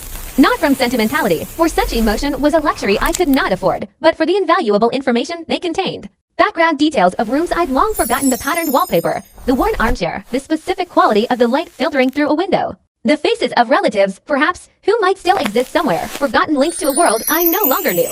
They were pieces of a life before the basement, fragments of a forgotten puzzle, and I would piece them together. Dad's documentation obsession, already extreme, now escalated into a frantic, almost desperate frenzy. He began bringing measuring tapes, cold metal against my scarf skin, meticulously recording my dimensions as if I were nothing more than livestock being prepared for market, the precise circumference of my emaciated arms, the narrow width of my shoulders. All these grotesque measurements were then entered into his ledger, each number accompanied by corresponding, absurd cost calculations. So many dollars, he would mutter, per pound of my shrinking flesh. Yet, even in this heightened state of obsession, his measurements were wildly inconsistent. Numbers that defied logic, that simply could not possibly be right. His profound, almost pathological need for precision was now in a full-blown war with his rapidly failing mental faculties. I watched him, a silent observer, measure the exact same distance 3 times, each attempt yielding a wildly different result, his frustration mounting visibly with each successive botched attempt, a guttural grunt, a slammed hand on the concrete, a vein throbbing in his temple. The single, bare light bulb, my only source of artificial illumination, finally showed distinct signs of ailing, flickering erratically, occasionally plunging me into momentary, terrifying darkness. Each flicker, each brief descent into shadow, sent Dad into a palpable panic, forcing him to frantically check his ledger for the cost of a replacement bulb. His muttered calculations growing more agitated. The thought of me existing in complete darkness, I realized with chilling clarity, terrified him far more than my actual suffering. He needed to see his work, his elaborate degradation, his captive exhibit. He needed the light to continue his twisted performance. I began hoarding everything I could find, every minuscule scrap of potential resource. Loose threads painstakingly pulled from the threadbare mattress, sharp splinters painstakingly pried from the rotting stairs, even my own hair, as it fell out in clumps due to malnutrition. These seemingly useless items were not just collected, but meticulously organized, becoming the raw materials for complex plans that were still slowly, painstakingly forming in my mind. The basement, in its perverse wisdom, was teaching me a fundamental, brutal truth. Anything, absolutely anything, could become a tool if your desperation was profound enough. Mom's final, truly coherent visit, I deduced, must have occurred on a Tuesday. I knew this with an almost desperate certainty because I could hear the distant, familiar rumble of the garbage truck outside. Its distinct engine sounds and specific route the only reliable marker of time, a fragile tether to the world beyond my prison. She simply sat down on the cold, damp stairs, a vacant look in her eyes. There was no water pitcher, no food, none of her usual cruel implements, just her, sitting. She attempted to explain something, her voice weak and slurred, but the words tangled, becoming an incomprehensible mess of sounds. Something I thought I heard about sacrifice and love, getting confused, about meaning to teach strength, but inadvertently teaching something far, far worse instead. Her tremors, by this point, were so severe that she could barely maintain her grip on the flimsy stair railing. When she finally rose and left, her departure marked by hesitant, shuffling steps, she committed the most monumental, catastrophic error. She forgot to lock the heavy basement door. I stared at that open door for what felt like 3 agonizing heartbeats, a lifetime suspended in those brief, profound seconds, before Dad's furious footsteps thundered down the stairs, a sound that shook the very foundations of the room. He slammed the door shut with a visceral, violent force, the heavy lock clicking into place with a definitive, chilling finality. But we both knew he knew, and I knew, with an unspoken, terrible certainty, what had transpired. The perfect system, his carefully constructed illusion of absolute control, was irrevocably breaking down. His rage, however, was not the explosive, uncontrolled fury of moments past. This was a cold, calculated wrath. With chilling efficiency, he added the cost of Mom's devastating mistake to my ever-growing debt. Each of those precious seconds the door had remained open, translating into hours of forced fasting. An absurd and grotesque conversion, yet even as he furiously scratched new figures into his ledger, his mathematics were more erratic, more nonsensical than ever before. Numbers contradicted themselves, calculations made no logical sense. It was the frantic, desperate accounting of a mind teetering on the brink of collapse. By then, I had stopped trying to stand when they visited. This was not born of profound weakness, though my body was a husk of its former self. No, this was a calculated strategy. I wanted them to think I was utterly finished, completely broken, a defeated shell. Let them revel in their false sense of victory. let them believe their monstrous work was complete. While my body played dead, still and seemingly lifeless on the cold floor, my mind, hidden and fiercely alive, was racing with more clarity, more purpose than ever before. The basement, once a tomb, had truly become my teacher, a brutal, unforgiving university of survival. Every rough surface of its stone walls was now memorized, every subtle uneveness, every damp patch, every faint sound, from the distant drips of water to the soft rustle of unseen creatures, was meticulously catalogued. Every pattern in their visits, every tiny deviation, was analyzed with relentless precision. I knew exactly which stones were loose underfoot, which specific stairs creaked loudest under pressure, precisely where the stagnant water cooled in the furthest corner, and where the deepest, most obscuring shadows fell at different times of day. This vast, intricate web of knowledge, this intimate understanding of my prison, was something they had inadvertently forced me to gather, through years of unbearable suffering, through every agonizing moment of my captivity. Mom stopped coming entirely after that, her presence reduced to faint, shuffling footsteps I could occasionally discern upstairs, moving in random, disjointed patterns, the sound of a mind finally untethered from reality.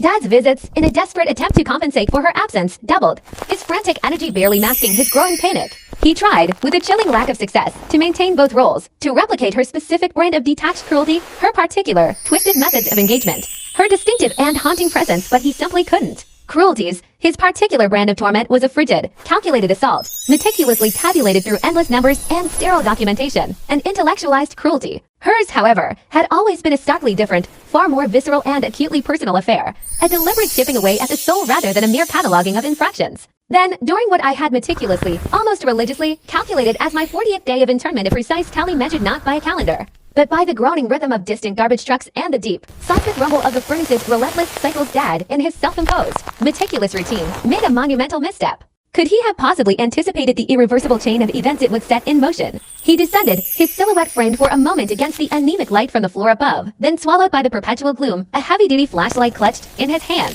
Its beam, a stark, accusing finger, began to stab into the deepest, most shadowed corners of the cavernous basement. He was utterly convinced, his eyes glinting with a mad certainty, that I was secreting something, an illicit treasure perhaps, or a contraband objectifying his absolute control. And in that terrifying assessment, he was absolutely, chillingly right. But oh, how ironic, how fatefully blind he was, as his frantic search meticulously swept through all the precisely wrong, utterly barren places. The flashlight itself was a substantial, reassuring weight of cold, unforgiving metal, vibrating with the latent energy of freshly inserted batteries, brimming with unspent power. He carelessly, almost dismissively, set this beacon down on a precarious ledge, his attention momentarily diverted as he fumbled to adjust the settings on his ever-present camera, a device he wielded like a weapon. Just for a moment, he might have thought a fleeting lapse in his vigilance. But I, a creature honed by deprivation and an unyielding will, had long ago etched into my very being the profound truth that a single, fragile moment, that razor-thin sliver of time, was all I ever truly needed. All the universe would grant. Like a coiled viper, my skeletal hand, a mere collection of bone and sinew stretched taut over a ghost of a form, shot out from the abyssal darkness where I lay hidden. Not for the gleaming prize of the flashlight itself, or no. My calculations were far more precise, far more insidious, but directly, unerringly, for the precious, potent batteries nestled within its metal casing. Before his slow, control-obsessed mind could even register the fleeting motion, before his eyes could snap into focus, the vital cylinders were already gone, swallowed by the darkness. Seamlessly hidden within my carefully constructed sanctuary, batteries. The word resonated in my hollowed-out skull like a sacred mantra. Batteries meant power. And power, dear God, power meant possibilities. It meant a future, however faint. Armed with this newfound, secret cache, I immediately, meticulously, began my clandestine work on the vulnerable light bulb fixture. During the long, silent stretches when he was absent, his heavy footsteps long faded from the stairs, I would carefully, painstakingly, use the jagged edges of broken glass shards, my primitive, yet effective tools, to strip away the insulation from the wires. Not, mind you, with any malicious intent to electrocute, to harm, or to retaliate. My purpose was far more fundamental, far more profound. It was simply to control the light, to bend its artificial glow to my will, to reclaim, however infinitesimally, one solitary, precious piece of agency in a life utterly devoid of it. To turn it on or off, a simple act, yet a defiant roar against the crushing silence. Upstairs, or perhaps even in the periphery of my awareness, Dad's meticulously constructed world began to fray at the edges, his paranoia spiraling into a vortex of obsessive compulsion. He would descend, his eyes wild and unfocused, to check the very same basement corner not just once, but 5, 6, 7 agonizing times, as if some invisible, malicious entity was constantly shifting the shadows. He'd count the crude, rough stones in the wall, then recount them, his lips silently mouthing the numbers in an endless, meaningless ritual. He'd meticulously measure distances that, to any sane observer, had remained utterly unchanged, his tape measure extending and retracting with a frantic, desperate energy. His grip on reality was slipping, and I, the unseen catalyst, was watching it all. His all-consuming, pathological need for absolute control, once his defining characteristic, was now devouring him from the inside out, a relentless, internal predator. It was a mirroring agony, a perverse echo of how the gnawing, ceaseless hunger had so utterly consumed my own emaciated form. We had, astonishingly, become two sides of the same debased coin, both of us now utterly imprisoned, trapped within the claustrophobic confines of this very house. We were locked in a macabre, grotesque dance of mutual destruction, each move, each counter-move, slowly, inevitably, leading both of us towards an inevitable, tragic denouement. Who, in this twisted ballet, was truly the jailer, and who the condemned? A chilling and natural quiet began to descend upon the house above, a palpable silence that was far more unnerving than any noise. Mom's frantic, often tearful, footsteps once so reliable, if distressing, sound had ceased entirely, vanishing as completely as if she had simply dissolved into the oppressive air. Meanwhile, Dad's movements grew increasingly erratic, unpredictable, a stark testament to his disintegrating mind. He would pace, sometimes all through the long, desolate nights, his heavy, shuffling steps echoing directly above my head, a ceaseless, rhythmic counterpoint to the relentless beating of my own fragile heart. The illusion of normalcy, of a functioning family, was gone. The pristine facade of their perfect family had not merely cracked, but had utterly imploded, shattering into irreparable fragments, leaving behind only the subterranean concrete shell of the basement and its two unwilling occupants, the self-appointed jailer, whose sanity was now slowly, inexorably, eroding into a fine dust of delusion, and the prisoner, paradoxically, who had discovered a terrifying, crystal clear clarity and an indomitable will forged in the searing crucible of prolonged starvation. Was this not a profound irony, that freedom of mind could be found in such utter physical degradation? This grotesque charade, this macabre game of hide-and-seek with filtered batteries, played out while my father obsessively recounted the same unchanging stones in the wall for the 5th, 6th, or even 10th time, laid bare the stark, undeniable truth, it vividly, horrifyingly, illustrated precisely who was truly winning this deranged crazy contest unfolding in the dim recesses beneath the house.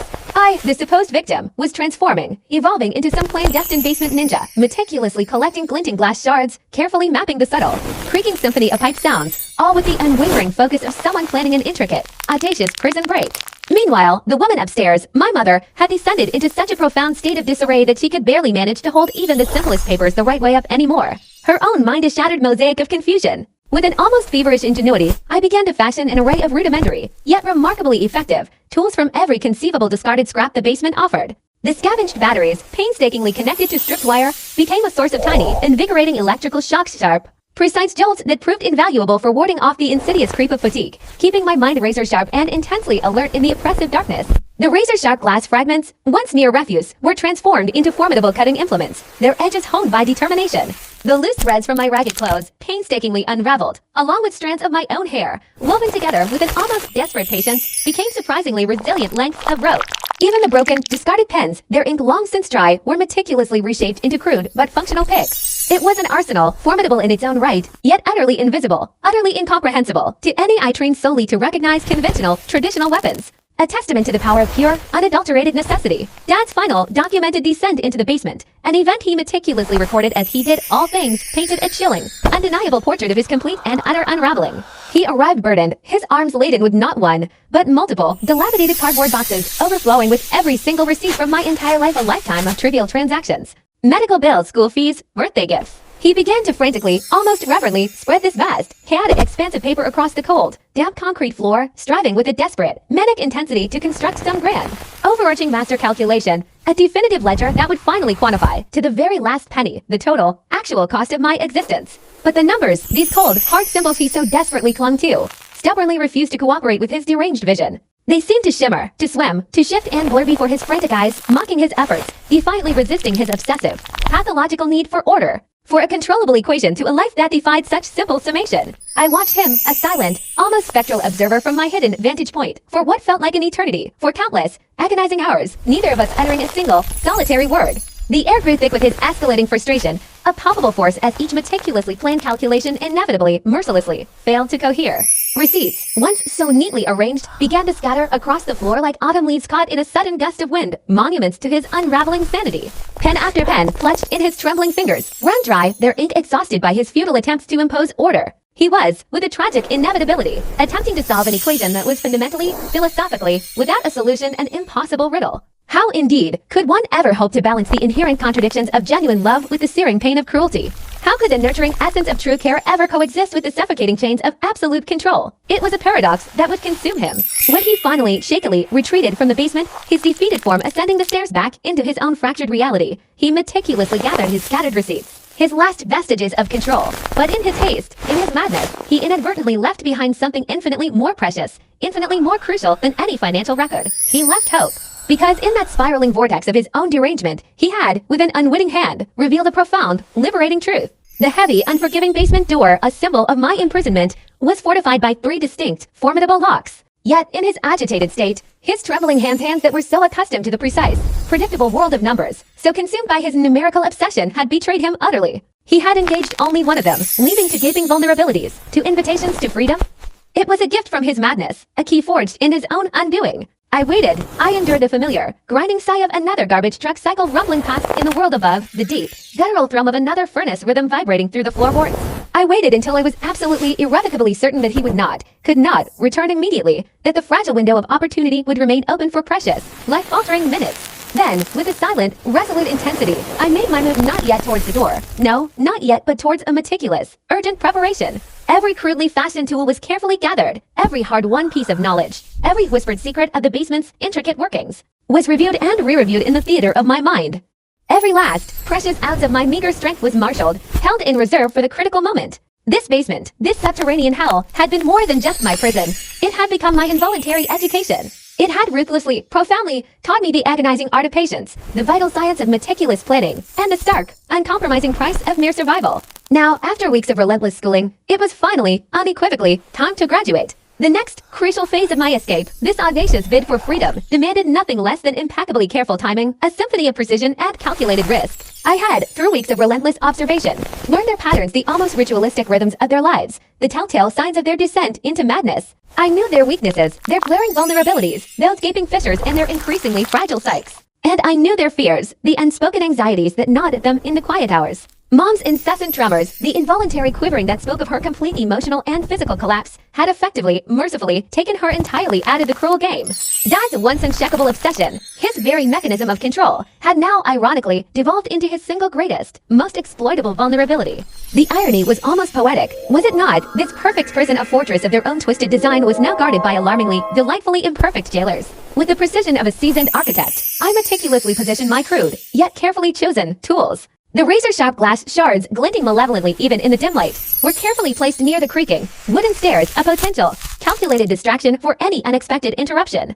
The stripped wire, a slender serpent of possibility, was strategically laid near the door, ready for its real, clandestine purpose. The precious flashlight batteries, now linked together in a formidable chain, were prepared to unleash a maximum, incapacitating shock, a jolt of pure, concentrated power. Everything was now painstakingly, irrevocably in place, waiting, poised for when the moment finally arrived. And it would come. I knew, with an absolute, unwavering certainty born of suffering, that their elaborate, cruel system was utterly, fundamentally unsustainable. It was a monstrous edifice built entirely upon a foundation of unadulterated cruelty, a self-devouring beast that had consumed them, its architects, just as thoroughly and relentlessly as it had consumed me, its unwilling victim. The basement, this crucible of deprivation and despair, had, against all their twisted intentions, forged me into something entirely new, something they could never have anticipated. I was no longer merely their victim. I was a true survivor, a creature honed by suffering, who understood the intricate, damaged workings of their minds far better than they understood themselves. The waiting I now practiced was profoundly different, no longer the helpless, despairing inertia of a captive, but the cold, calculating, patient anticipation of a predator. They had methodically, relentlessly, stripped away every last vestige of what was once considered human, my innocence, my joy, my very identity, leaving behind only pure, unadulterated will. And that will, a singular, unyielding force, was now focused, laser-like, on one solitary, magnificent goal, the other side of that formidable, imprisoning door. Above, the heavy, deliberate thud of Dad's footsteps resumed, an incessant, rhythmic pacing that now seemed to follow some arcane, internal, mathematical pattern. He was counting, I knew, counting his steps with the same meticulous, almost fanatical precision with which he once counted his dollars. Diligently constructing equations in his unraveling mind, equations that, like all his recent endeavors, would tragically, inevitably, never balance. The grand illusion of their perfect family had been utterly, brutally reduced to this, a chilling tableau of obsessive calculation, neurological decay, and the hollow echoes of a once shared life. The solitary light bulb, suspended precariously from the ceiling, flickered again, a hesitant, dying gasp. Soon, I knew, it would inevitably, finally expire, plunging us all, him, me, and the very air itself into an absolute, suffocating darkness. But the profound irony was this: I no longer harbored any fear of the dark. The basement, in its cruel wisdom, had taught me a new, far more potent way to perceive. It had taught me to see without light, to know without the need for mere visual input. Every rough surface, every precise distance, every potential possibility in this subterranean labyrinth was now meticulously, perfectly mapped within the labyrinthine pathways of my own mind. My physical body, a mere scaffolding of bone and skin, was undeniably destroyed, a fragile, emaciated ruin. Yet, my spirit was now something else entirely. It was pure, unadulterated titanium forged in the relentless fires of starvation and crushing neglect. Shaped by the brutal hammer blows of cruelty into an entity utterly, defiantly unbreakable. What could truly harm a spirit so hardened? They, in their deluded, tyrannical wisdom, had intended to teach me a profound, humbling lesson about gratitude, to break my spirit and bend my will to their own. Instead, with a magnificent, unforeseen irony, they had unwittingly, irrevocably, taught me the far more vital, more potent lesson of sheer, unyielding endurance. The next rumbling passage of the garbage truck, that mundane herald of external life, would mark day 40 to a number that felt profoundly, auspiciously perfect for the monumental transformation that was about to unfold. 42 days, 6 weeks. 6 weeks of an involuntary, yet intensely rigorous, education in the harsh realities of survival. 6 weeks of meticulous, strategic learning of their every subtle weakness, every telltale sign of their descent. 6 weeks of relentless, unwavering planning for my imminent, triumphant graduation from this grim, subterranean basement university of suffering. My diploma would be freedom. With a calm, almost meditative focus, I settled into my prepared position, every muscle tensed, every nerve alert, meticulously conserving every last precious calorie of energy for the monumental effort that was rapidly approaching. The grotesque game, this prolonged, torturous charade, was undeniably, gloriously, almost over. My intricate calculations, born of weeks of relentless observation, were now nearly complete, their intricate pathways leading to an inevitable conclusion. The basement, this silent, stony tutor, had one final, profound lesson to impart. But this time the roles would be decisively, irrevocably reversed. This time, I would be the teacher, and they, the unwitting pupils, would learn the ultimate, painful price of their own cruelty. Then, with a chilling finality that echoed through the silent space, the latch above audibly clicked, severing my last link to the relative quiet. Dad's familiar, yet now distinctly uneven, footsteps began their slow, laborious descent down the creaking wooden stairs. His breathing, I noted with clinical detachment, was shallow and labored, a clear testament to the weeks of obsessive, frantic pacing that had eroded his physical form as much as his mind. He descended, a spectral figure framed by the receding light, utterly oblivious, breathtakingly unaware that the fundamental power dynamic had already, irrevocably, catastrophically shifted beneath his very feet. Because I had, in the crucible of this torment, learned the most crucial, most devastating lesson of all. They, my tormentors, needed me to be their complying victim far more desperately than I ever needed them to be my parents.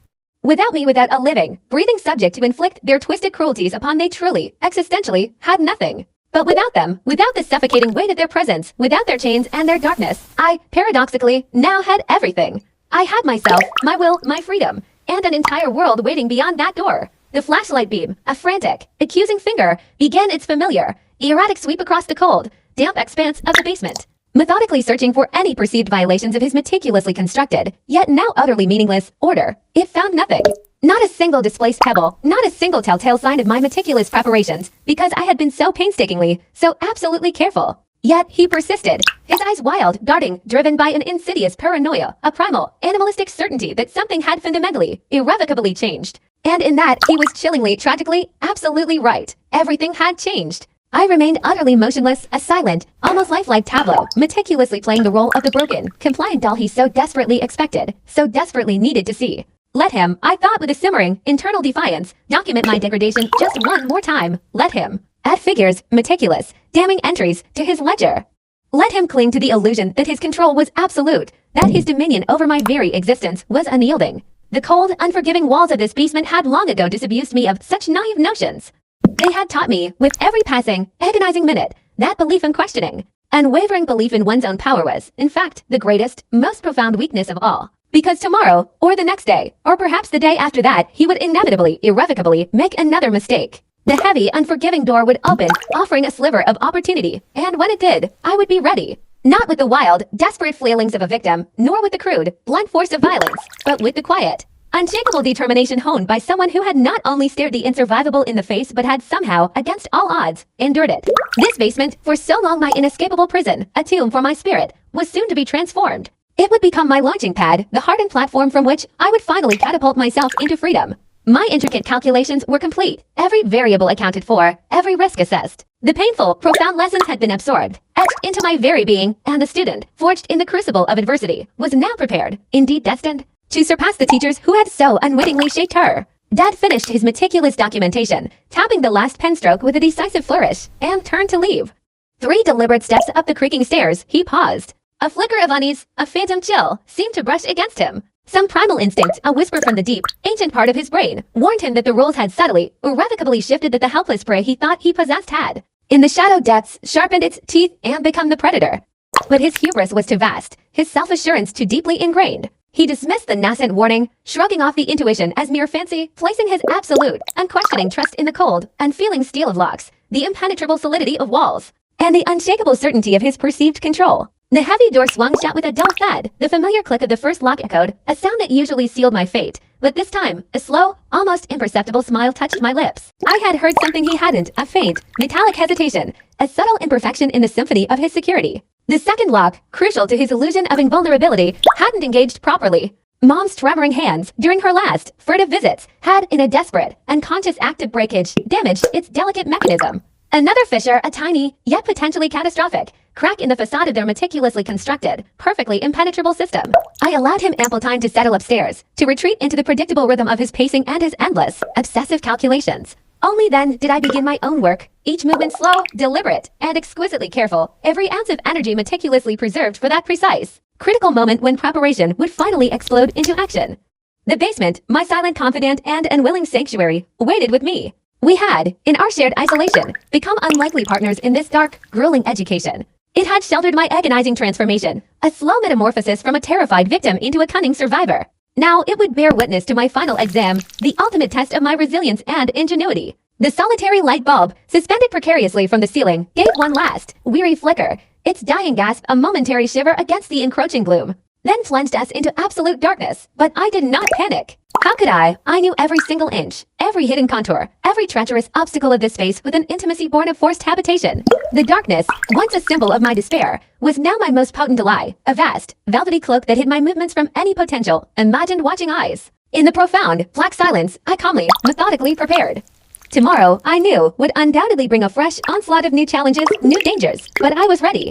The basement, in its brutal way, had bestowed upon me its final, most profound gift, the unshakable knowledge that I could survive anything, absolutely anything. Because they had already inflicted their worst, visited their deepest cruelties upon me, and yet, here I was, still breathing, still thinking, still meticulously planning, still fiercely, defiantly fighting. The student, finally, was ready to graduate from this suffocating school. The darkness, far from being an impediment, became my meticulously organized workshop. I navigated the familiar space with a newfound purpose, my hands, now extensions of my heightened senses, gathering my crude tools by touch alone, the razor-sharp glass shards, carefully wrapped in torn fabric scavenged from an old blanket, the length of wire patiently stripped from the defunct light fixture, the salvaged batteries, strategically positioned for maximum devastating effect. Each piece lay exactly where my long-practiced memory knew it would be, a testament to my intimate knowledge of this subterranean world. Above, Dad's heavy footsteps continued their monotonous, mathematical pattern. 17 steps east, a brief, silent pause, then 17 steps west. The unvarying rhythm, a metronome of his own self-imposed prison, never deviated anymore. His obsession had, over time, become utterly predictable, and predictability, I had learned, was the very bedrock of opportunity. I tested the door mechanism again in the profound darkness, my fingers' sensitive antennae.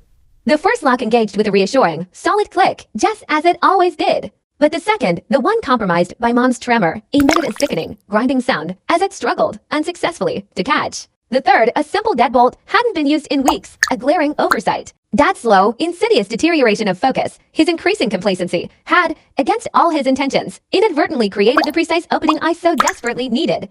Just then, a low rumble started, the ancient furnace kicking on, its sudden roar a welcome fortuitous ally, masking any faint sounds I might make. I carefully worked the wire into the damaged lock mechanism, my fingertips meticulously probing, feeling for the precise weak point that Mom's trembling hands had so inadvertently, yet providentially, created. Metal scraped against metal, a faint protest.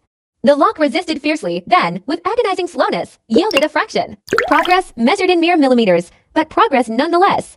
My fingers, unaccustomed to such delicate, sustained effort, cramped painfully. I paused, flexing them carefully, allowing the blood to flow back, then, with renewed resolve, resumed my work. Time, down here in the suffocating darkness, held no meaning. Only the work, the meticulous, painstaking dismantling of my prison, mattered.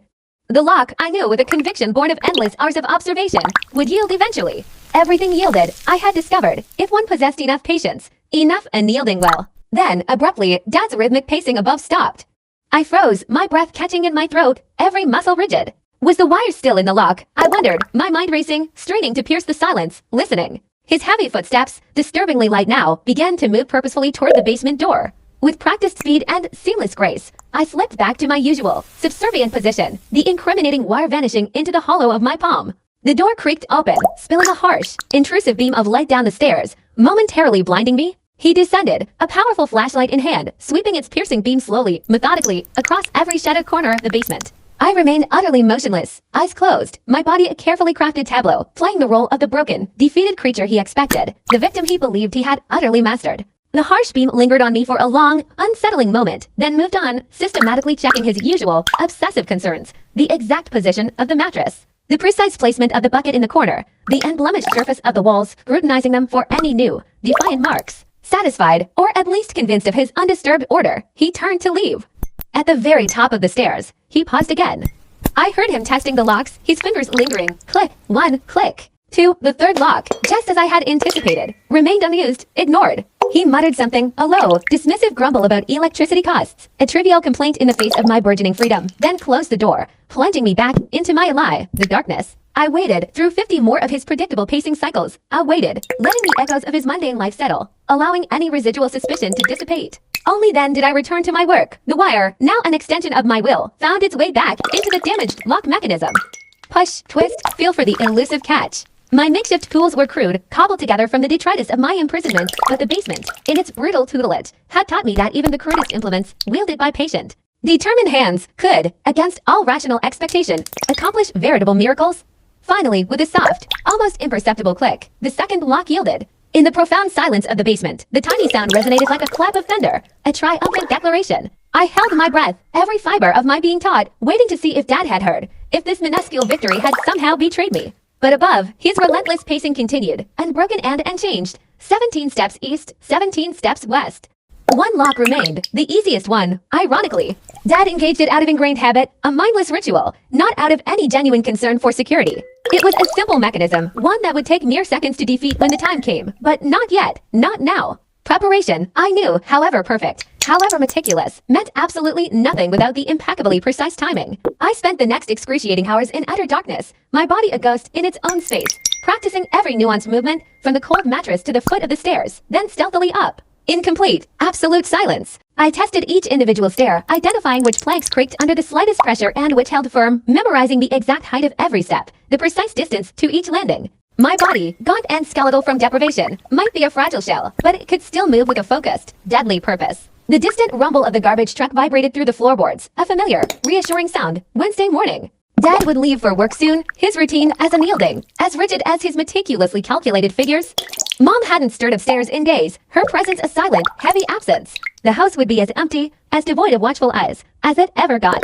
I heard the sharp buzz of Dad's alarm clock, then the soft padding of his footsteps to the bathroom, the gush of running water, the familiar gurgle of the coffee maker. Each mundane sounded distinct. Crucial marker, ticking down the precious moments toward my narrow window of opportunity.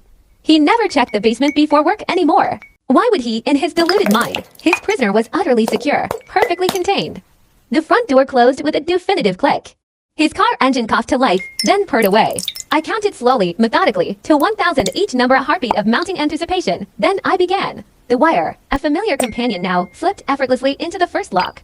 My hours of obsessive practice movements made quick work of it. The mechanism yielded with a soft, welcoming click, almost like an old, trusted friend. I pushed gently against the heavy door. It moved an inch, then, unexpectedly, stopped. Something was blocking it, an unforeseen obstacle. I pushed harder, feeling the obstruction grudgingly shift. A chair, the irony was almost laughable, yet utterly maddening. Talk about taking reduce, reuse, recycle to a whole new, terrifying level. This kid, this supposed broken prisoner, was transforming literal trash into a sophisticated escape kit, evolving into some kind of basement MacGyver, while her father remained oblivious. Dad, completely absorbed, was likely upstairs right now, fastidiously counting receipts from 1987, calculating every minute expense. Meanwhile, his prisoner downstairs was not merely surviving, but building complex devices, perhaps even rudimentary shockers, from old batteries and discarded wire. The man, so utterly consumed by calculating the cold, hard price of raising a child, had become tragically, dangerously oblivious. He had completely forgotten to check if that very child was, in fact, still, his prisoner. The very idea of a desperate jailbreak, concocted with tools as meager as a strand of dental floss or a jagged, broken shard, had long haunted my waking hours, a constant, chilling companion in the suffocating darkness. But today, the opportunity was real, terrifyingly tangible. Dad, my meticulous captor, had begun barricading the door from the outside. His usual routine is stark, unyielding rhythm. Yet, I noticed a flaw, a sliver of hope. The chair he'd pushed against the door was surprisingly light, entirely movable. With the unyielding door itself as my unwilling accomplice, I used my remaining strength, a surprising wellspring born of pure desperation, to work the chair aside. Inch by painstaking inch, it scraped across the concrete floor of my confinement, each small movement an excruciating effort. Sweat, cold and clammy, beaded on my forehead, a stark reminder of my body's alarming inability to properly regulate temperature anymore, a cruel legacy of weeks spent in that frigid, sunless space. The chair groaned, then scraped again, a raw, grating sound that echoed far too loudly in the unnerving silence. I froze, my breath catching, every nerve ending taut as I listened intently. Silence. No heavy footsteps, no angry shouts from upstairs. Mom, Blessley, must be deep within one of her medication-induced hazes, lost to the world in a fog of prescribed oblivion. I resumed my agonizing task, pushing the chair further and further until the gap between the doorframe and the furniture was finally wide enough, just barely, for my emaciated frame to slip through. At a mere 78 pounds, a skeleton draped in skin, my fragility, for once, offered an unexpected, bitter advantage. I emerged into the kitchen, a sudden explosion of light assaulting my eyes, forcing me to blink rapidly, tears pricking the corners. After 6 grueling weeks confined by rough, unforgiving stone walls, everything here felt alien, a vibrant, overwhelming sensory assault. The refrigerator, that silent sentinel of normal life, hummed a low, reassuring tune.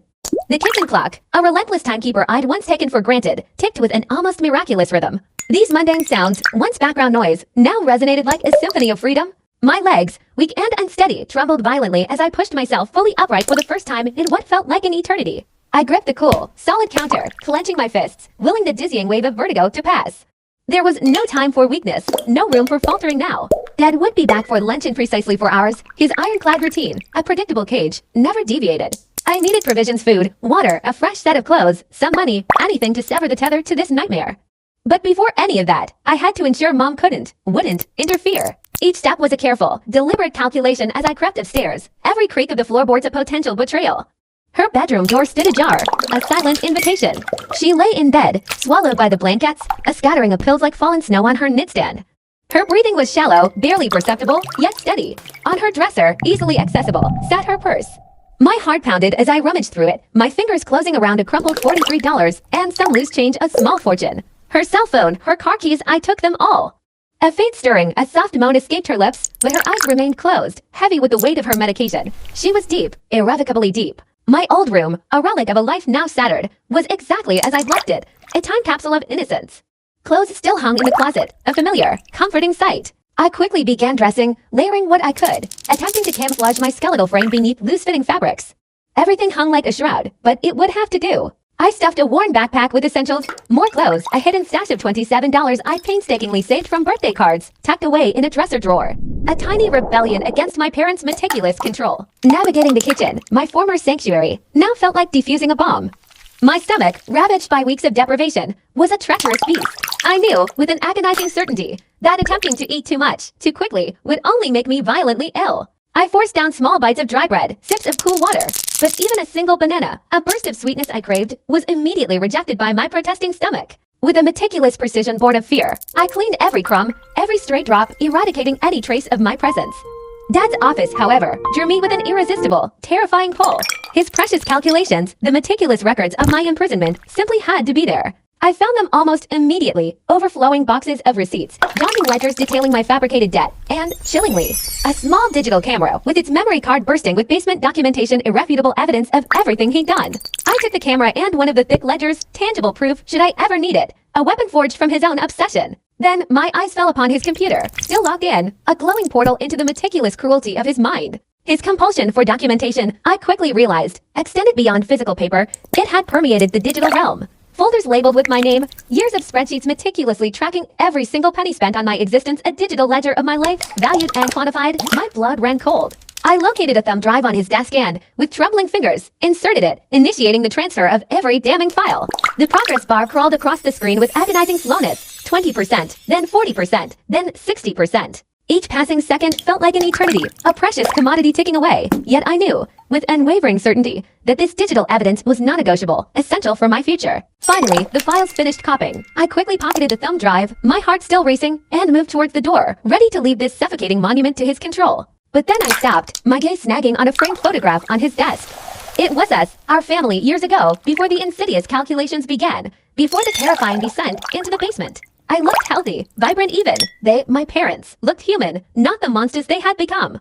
A wave of sorrow, swift and sharp, washed over me, a ghost of a life lost. I left the photo there, a silent testament to a shattered past, and headed downstairs. The front door, a tempting beacon of freedom, beckoned with an almost siren-like call, but I knew better. How could I, a skeletal teenager stumbling down the street, hope to escape unnoticed by watchful neighbors, by anyone who might recognize me? I needed a different exit strategy, one that offered anonymity. Mom's car keys, heavy and cold, felt like an anchor in my pocket. I'd never driven a car before, not truly, but I'd watched them for years, countless hours observing. How hard could it truly be? A desperate, rhetorical whisper echoed in my mind. The garage door opener, a simple switch, was on the kitchen wall. I pressed it, wincing as the mechanical grinding of the gears reverberated through the quiet house. A sound that felt deafeningly loud, a stark signal of my transgression. The car, an unfamiliar beast, coughed to life on the third try. I fumbled with the seat adjustments, my emaciated body barely able to reach the pedals. The gear shift, a confusing array of letters, baffled me for a tense moment until my trembling fingers finally located drive. The car lurched forward with a sickening jerk. My heart leaping into my throat, I slammed on the brakes, the sudden stop jarring me, my breath ragged. Deep breath, I commanded myself, my voice a barely audible whisper. Try again, this time, gentle pressure on the gas. The car rolled forward, hesitant but moving. I made it to the street, a triumph in itself, then turned randomly, driven only by the desperate need for distance, for escape. Each intersection successfully navigated was a victory, each mile a miracle, a testament to my burgeoning freedom.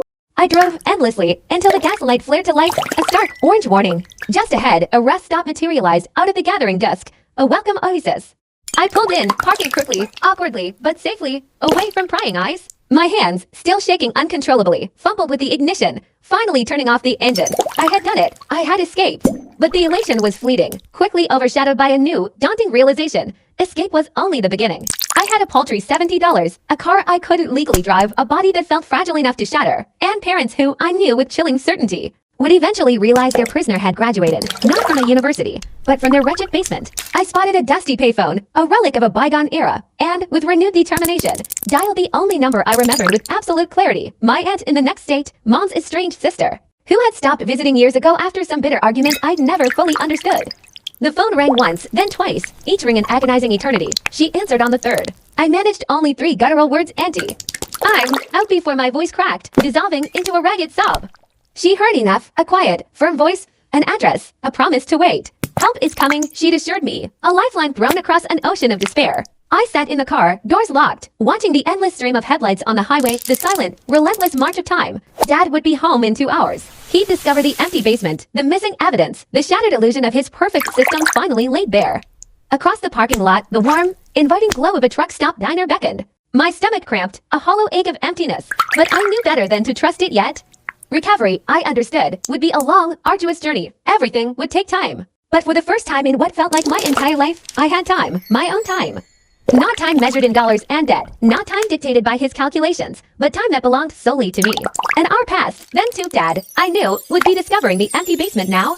I pictured his face, contorted in a mixture of disbelief and rage, those precise calculations that governed his world failing to compute, his iron-fisted control, so meticulously maintained while he counted receipts, now irrevocably slipped away.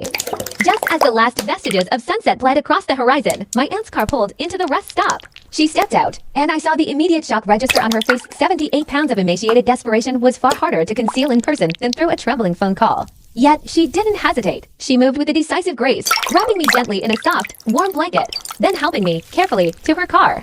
We drove through the endless night, a silent journey into an uncertain future. She asked no questions, her compassion, quiet comfort, simply handing me small bottles of water and crackers, sustenance for my fragile body. Between sips and bites, I dosed fitfully my body, for the first time in weeks, finally believing it was safe enough to truly rest. I awoke to the antiseptic scent of a hospital room, the rhythmic beeping of monitors, an IV drip steadily infusing fluids into my arm.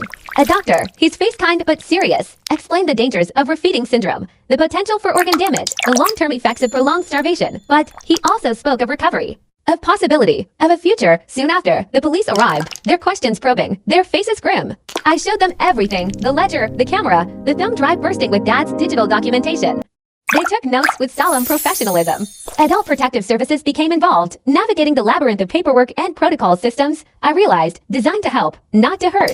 My parents were arrested 2 days later. Dad, they said, had been found in the basement, still surrounded by his meticulous piles of receipts. His world collapsed around him, his mind desperately. futilely trying to calculate where his perfect system had gone so catastrophically wrong. Mom was barely coherent, her words slurring, a fragile whisper that seemed to dissipate into the sterile air of the interrogation room. Her body was racked by such violent, uncontrollable tremors that she couldn't even manage to grip a pen, let alone sign the confession laid before her. It was a harrowing sight, a stark physical manifestation of her broken state. The prosecutor, a woman whose career had exposed her to unimaginable horrors, leaned forward, her voice low but firm as she stated, unequivocally, that this was among the most egregious, the most gut-wrenching cases of child abuse she had ever witnessed in her decades on the bench. The horror wasn't just in vague allegations, it was meticulously documented. There was the systematic starvation, a deliberate, slow erosion of a child's very life force, transforming every meal into a weapon. Then, the insidious psychological torture, a constant barrage of manipulation, degradation, and terror designed to dismantle a spirit from the inside out, making a mind a captive even without physical chains. And, of course, the physical reality of the basement prison cold, damp, dark, a subterranean cell where childhood dreams withered and hope suffocated. Every cruel detail, every calculated deprivation, every ounce of suffering had been chillingly recorded by Dad's own hand, fueled by some twisted, obsessive compulsion to chronicle their depravity. His records, meant to control, became the irrefutable evidence against them. Ultimately, both of my parents pled guilty. Dad, the architect of this living nightmare, received a sentence of 15 years, a number that seemed impossibly short against the immeasurable years of torment. Mom, perhaps deemed less culpable due to her own brokenness, was given 10 years, with the specific caveat of mandatory medical treatment, a tacit acknowledgement of her mental state. I did not attend the sentencing. How could I? My own battle for survival was still fiercely ongoing. I was far too consumed by the arduous, fundamental task of learning to eat again, not just the physical act, but retraining a body and mind to trust food, to overcome the visceral fear of scarcity. I was relearning to walk without the frequent, embarrassing falls, my atrophied muscles slowly regaining the strength that had been systematically denied. Most profoundly, I was striving to exist, day by day, moment by moment, without instinctively calculating the cost of every breath, every interaction, every crumb. My recovery, predictably, wasn't a smooth, upward trajectory.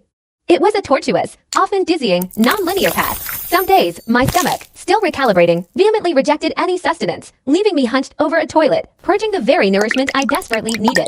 Other days, the insatiable, primal hunger would overwhelm me, and I would eat, frantically, relentlessly, until I was physically sick, my body still stubbornly convinced that each meal might irrevocably be the last. This ingrained terror of scarcity, a profound psychological scar, clung to me like a second skin. Therapy, with its slow, painstaking unraveling of trauma, was a lifeline, but opening up, truly trusting anyone after such profound betrayal, was an agonizingly slow process. Like coaxing a terrified bird from its cage. It was my aunt, a beacon of unconditional love, who stepped into the gaping void, becoming my legal guardian. She never once, not a single time, uttered a word about the financial burden, the cost of taking me in. She never calculated what I owed her, the stark, breathtaking contrast to the ledger of my past. Instead, she simply provided, instinctively, abundantly, in the way that parents are truly supposed to, with unwavering love, with safety, with nourishment, both physical and emotional. It was an experience that felt utterly foreign, profoundly wonderful, and terrifyingly vulnerable all at once. How was I to accept such selfless care? Would it last? Could I trust it? Eventually, tentatively, I returned to school. It was a different school, in a different state, a deliberate, geographical severance from the old life, an attempt to build a completely new existence. The other students, with their innocent, uncomplicated lives, had no idea why I was so painfully thin, or why, sometimes, I would stare at the cafeteria food, mesmerized, convinced it might vanish at any moment, but that was perfectly okay. My harrowing story, my silent struggles, were not for them to bear, not yet. My past was a private burden, a testament to resilience only I truly understood. The very idea of college, a distant dream, felt utterly impossible, a luxury I couldn't possibly afford, until a kind counselor, seeing something beyond my gaunt frame, mentioned scholarships specifically designed for abuse survivors. A flicker of hope ignited. I applied to 7, a desperate shot in the dark, and miraculously received 5 acceptances. My choice was immediate and clear. The one farthest from that basement, the greatest distance, both physical and emotional, I could achieve. And then, in a profound, almost poetic twist of fate, I chose to study nutrition of all things, understanding the intricate science of what had been systematically done to me, the cellular damage, the metabolic chaos. The intricate dance of hunger and survival somehow provided a sense of control, a pathway to reclaiming my own body and mind. I graduated with honors, a tangible symbol of triumph. My aunt, her face alight with pride, wept opally at the ceremony, a joyful counterpoint to the silent tears I had shed in that basement. By then, I had gained a significant 40 pounds, a visible testament to my healing. I was still slender, yes, but undeniably healthy, vibrantly alive, and finally, truly free. The job offers began to trickle in, each one a validation of my perseverance. I ultimately chose a position at a children's hospital, working with vulnerable kids who, for medical reasons, couldn't eat. It was a sacred duty, teaching them, with every ounce of my being, that food was not an enemy, that their precious bodies deserved profound nourishment, that they, unequivocally, were worth every single penny spent on their care. It was the message I wished I had heard, the truth I now lived. Even now, years later, the insidious habit persists. Sometimes, I still automatically calculate costs, the unconscious reflex of a scarcity mindset. Old habits, as they say, truly die hard. But now, thankfully, I catch myself. I pause, acknowledge the lingering shadow, and then, in a quiet act of defiance, I buy the thing anyway. A simple coffee, a long-desired book, a new winter coat that costs a mere $30, and, most importantly, no fasting is required, no punishment, no deprivation. The house where my parents had imprisoned me eventually sold at auction. The basement, that dank, cold cage, was renovated, shockingly transformed into a family room by the new, unsuspecting owners. They had no idea, no inkling, of the unspeakable horrors those stone walls had silently witnessed. That, I often think, was probably for the best, a merciful ignorance. I kept one solitary thing from that wretched life, a small thumb drive containing all of Dad's chilling calculations. It is, undeniably, evidence of their profound sickness, a cold, hard record of their cruelty. But crucially, it is also irrefutable proof of my survival, a testament to the unyielding human spirit. Someday, perhaps, I might find the strength to delete it, to truly erase that last tangible link. But today, decisively, isn't that day. The other survivors I've met, a quiet, resilient network, all carry different stories, yet bear strikingly similar scars. We recognize each other in myriad small, subtle ways. The way we might unconsciously hoard food, a lingering fear of emptiness, how we flinch, almost imperceptibly, at certain phrases that echo past traumas, how we instinctively calculate escape routes even in the safest, most comforting of spaces. But perhaps even more importantly, we also recognize the astonishing strength within each other, the titanium spirits, tempered and forged in the crucible of an imaginable suffering. We share the profound, almost sacred knowledge that we survive the insurvivable. The basement, in its brutal lessons, taught me terrible things about human depravity. But in a profound paradox, it also taught me that I could, truly, endure anything. My life, it must be said, isn't some idyllic, storybook perfection. I still grapple with lingering health issues, the ghost of those years of systematic starvation. Trust, that delicate, fragile thing, comes hard-won, built brick by painful brick. Relationships, inevitably, are complicated, layered with the complexities of my past. But it is, undeniably, my life. It is not measured in abstract debts or calculated in cold dollars. It is not controlled by anyone else's cruel calculations. Every single meal is a conscious choice now. Every bite a quiet, powerful act of rebellion against those who tried so desperately to starve me body and soul. I eat when my body signals hunger, and I stop when I'm truly full. These seemingly simple freedoms feel nothing short of revolutionary. The physical basement is gone from my present life, a relic of the past, but it has not entirely vanished from my dreams. Sometimes, I still wake in the suffocating darkness, my hands instinctively reaching, feeling for rough, cold stone walls, a phantom echo of my prison. But then, with a conscious effort, I reach out and flip on the light. I see my own apartment, my own sacred space, my own life spread before me. The profound relief that washes over me in those moments, a tidal wave of safety and gratitude, never, ever gets old. Twice a month, I volunteer at a crisis hotline, lending my voice, my experience, to children who, trapped in their own personal basements, soon no escape, who, tragically, believe the insidious lies their parents feed them about what they deserve. I tell them about legal rights, about the fierce power of survival, about the very real possibility of their own graduation day. Some listen, truly listen, grasping at the lifeline I extend. Others, heartbreakingly, do not. But I keep answering the phone, keep sharing the profound lessons the basement taught me, not the cruelty, but the sheer, indomitable endurance. Not the starvation, but the strength that, against all odds, emerges in its wake. My story, while deeply personal, isn't unique in its essence. Far too many basements exist, far too many cruel calculations are made, far too many children are forced to learn what it means to be an expensive burden. But survival stories, these quiet acts of defiance, desperately need telling.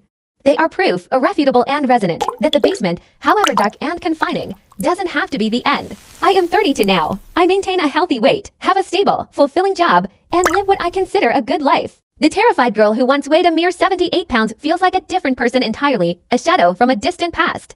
Yet, I carry her with me, always. She is the indelible reason I survived. She is the fiery reason I continue to fight for others. She is the unwavering reason I know, with absolute certainty, that no matter how dark, how suffocating the basement, a graduation day, a day of freedom and triumph is always, always possible. The true cost of my existence, immeasurable.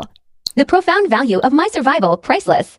The basement, in its perverse way, taught me a brutal kind of math. But I have since learned far better equations, ones where every single life has infinite worth, where children are cherished investments, never to be seen as debts, and where true love, unconditional and boundless, never, ever requires payment. My parents are eligible for parole next year. I will not attend the hearing. I have already said everything I needed to say, not with my voice, but with my very being. The basement, in its silent horror, spoke for me. The overwhelming evidence convicted them. And my continued survival, vibrant and free, is testimony enough. I eat dinner now without calculating. I sleep without the gnawing pangs of hunger. I live without the crushing weight of debt. The physical basement is firmly behind me. A dark chapter closed, but its profound, transformative lessons remain etched into my soul. I survived. I escaped. I graduated. And that diploma, hard-won and precious, is finally, wholly, unequivocally mine to keep. If you made it to the end, drop a comment and I'll catch you in the next.